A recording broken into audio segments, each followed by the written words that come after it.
Papunta po kami ngayon sa lugar kung saan maraming tumubong maliliit na halaan. Yung mga taga sa amin, mga isang linggo na nakuha ng mga halaan doon. Bari sako-sako yung mga nakukuha nila sa dami ng tumubong halaan ngayon doon. Ito na yun yung lugar na may maraming tumubong mga halaan. Napapansin nyo napakaraming mga bangka kasi mga mangingisda doon sa amin. Ito yung nagiging sideline pagka mahina yung huli sa dagat. Nanguha sila ng maliit na halaan para patubuin, palakihin para maibenta.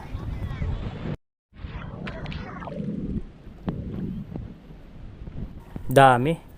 Kahit na may tubig pa mga kapistok nakakuha ka ito.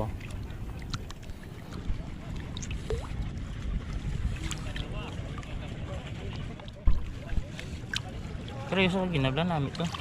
Agad dala sa loob. Ini pintalyan na yun ha.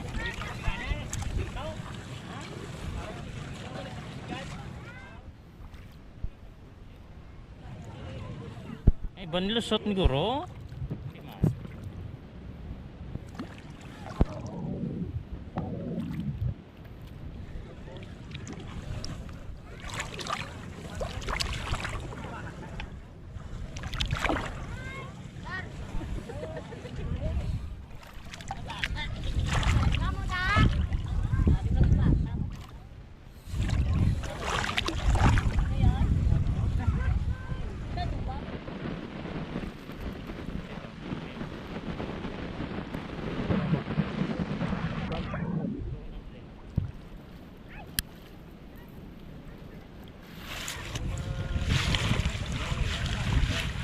Saglit lang namin kinuha ito, nakaagad karami.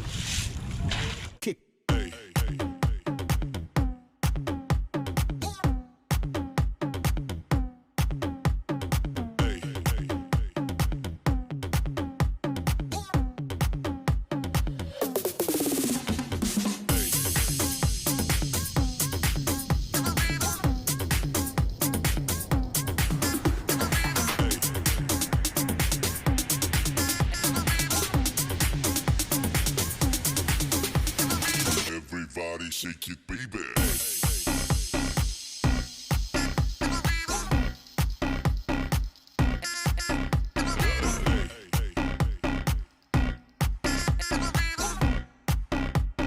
Everybody shake it, baby.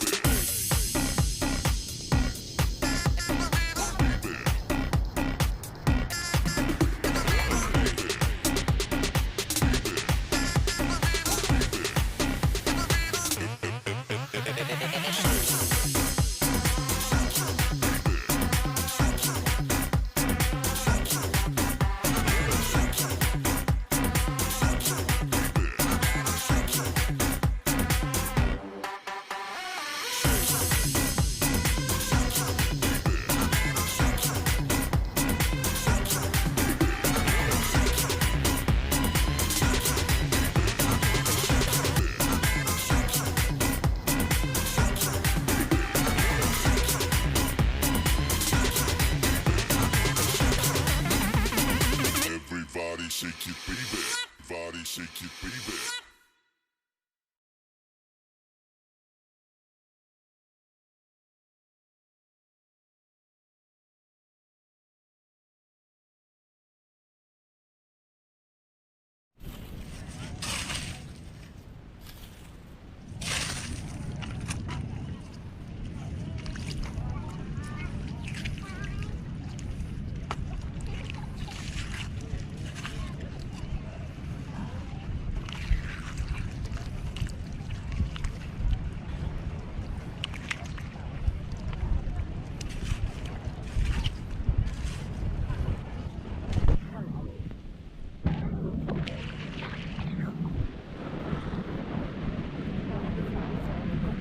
Sa sobrang dami ng mga halaan ngayon dito mga kapistok, halos dikit-dikit na sila.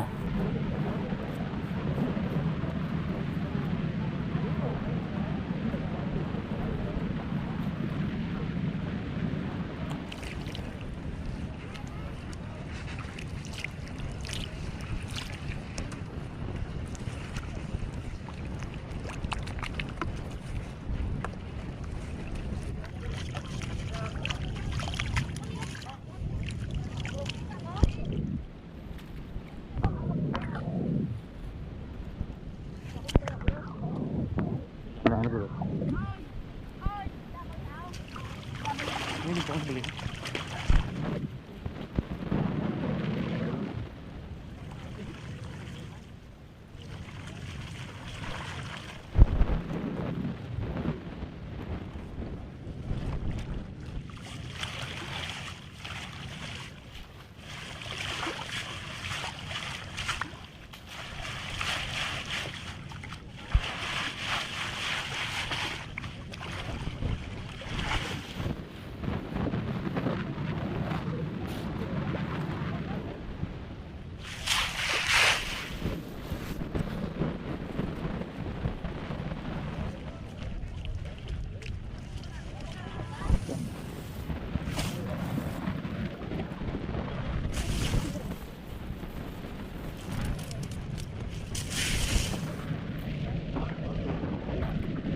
Tignan natin kung gaano nakarami yung mga nakukuha ng iba.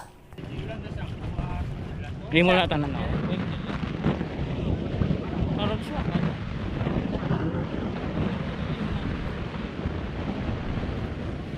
Dami.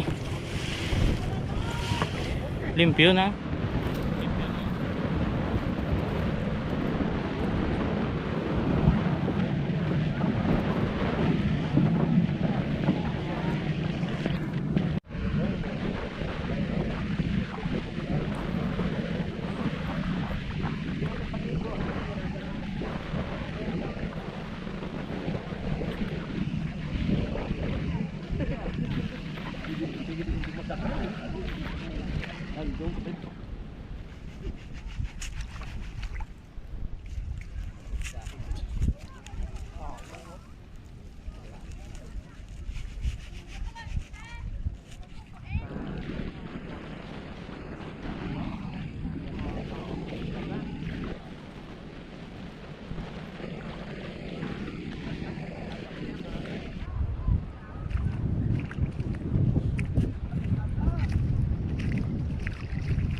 Taon-taon maraming tumutubong mga halaan dito mga kapistok.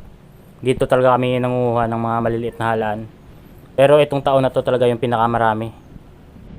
Siguro ang nakikita kong dahilan ay dahil na rin sa tagal na hindi bumawa yung ilog na to kasi pag malakas yung current dito kaya nawawash out yung mga similya, yung mga maliliit na halaan. Pero ngayong taon na to kasi walang masyadong baha kaya dumami siguro yung tumubong halaan dito. Kung yung mga maraming halaan na yun na nandito ay hindi nakuha namin tatangay ng baha siguro to pag dumating yung panahon ng tag-ulan. O di kaya matabunan ng putik kasi makapal yung putik dito pag bumabaha.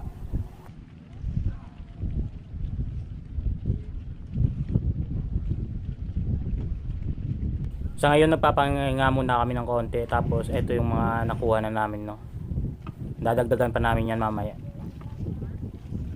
Kuha lang namin dalawa to kasi yung isang kasama namin bumukod. Papalaki namin yan tapos yun ibebenta. Sa mga hindi pa nakapanood sa ibang video ko na patungkol sa pag-harvest namin ito.